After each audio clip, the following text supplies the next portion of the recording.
पण मग तुम्ही म्हणताय जयंत पाटलांच्या घरी झाली होती. जयंत पाटील हे तुमच्या पक्षाचे प्रदेशाध्यक्ष सध्याचे.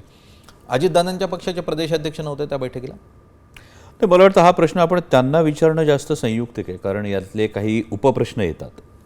म्हणजे तुम्ही जर बघत असाल तर जिल्हा परिषदेच्या निवडणुकांमध्ये ज्या 12 जिल्हा परिषदांच्या निवडणुका झाल्या, या 12 जिल्हा परिषदेच्या निवडणुकांमध्ये पुणे असेल, सातारा असेल, म्हणजे काही प्रमाणात लातूर आणि सांगली वगळता जवळपास सगळ्याच इतर ठिकाणी राष्ट्रवादी काँग्रेस, शरदचंद्र पवार पक्षाचे पदाधिकारीसुद्धा, नेत्यांचे कुटुंबीयसुद्धा हे घड्याळाचं चिन्ह घेऊन लढत आहेत.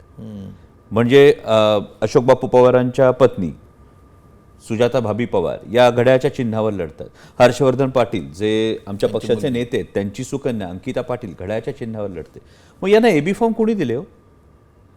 जर असे प्रदेशाध्यक्ष कुठले म्हणत असतील की आम्हाला कल्पना नाही, तर त्यांनी याचंही उत्तर द्यावं ना. एबी फॉर्मवर तर प्रदेशाध्यक्षांची सही असते. बरं, या नेत्यांचे किंवा यांच्या कुटुंबियांचे ऑफिशियल प्रवेशसुद्धा झालेले नाही आहेत, बरोबर? मग एबी फॉर्म कसे काय दिले तुम्ही? आणि एबी फॉर्मवर सही करताना हा प्रश्न विचारला नसेल प्रदेशाध्यक्षांनी? हे कोडं लोकांना पडतंय.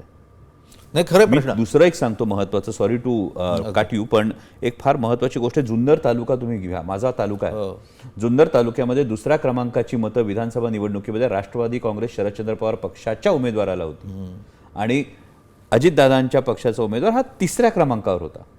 आणि सगळेच्या सगळे उमेदवार हे घड्याळाच्या चिन्हावर लढत आहेत. मग हे कोडं पडलं नसेल का? आणि मग तुम्ही जेव्हा कोणी म्हणतं की या गोष्टीची कल्पना नाही, त्यावर लोकांनी कसा विश्वास ठेवायचा, हा सुद्धा एक मोठा प्रश्न यातून तयार होतो. अगदी प्रदेशाध्यक्ष म्हणजे घड्याळाच्या चिन्हावर जर निवडणूक लढवत असतील तर प्रदेशाध्यक्षांनी एबी फॉर्मवर सही करावी लागते. आणि प्रदेशाध्यक्ष कोण? सुनील तटकरे. सुनील तटकरे म्हणतात कोणता प्रस्तावच नव्हता, चर्चाच नव्हती, त्यामुळे मूळ प्रश्न तयार होतोय. मग असं जर असेल जसं तुम्ही सांगताय, आणि खरोखर आहे सह्या तर झाल्या होत्या चिन्हावर, तर लढले, सगळे लढले, जगाने बघितलं, आणि ते चिन्हावर लढले म्हणजे प्रदेशाध्यक्षांनी सही केली होती. मग सुनील तटकरे खोटं बोलतायत का? मला वाटतं हा प्रश्न तुम्ही त्यांना विचारायला हवा. हा प्रश्न मी सांगण्याचा इतक्या मोठ्या नेत्यावर, म्हणजे आज नाही म्हटलं तरी तटकरे साहेब इतकी वर्ष हे समाजकारणात राजकारणात आहेत.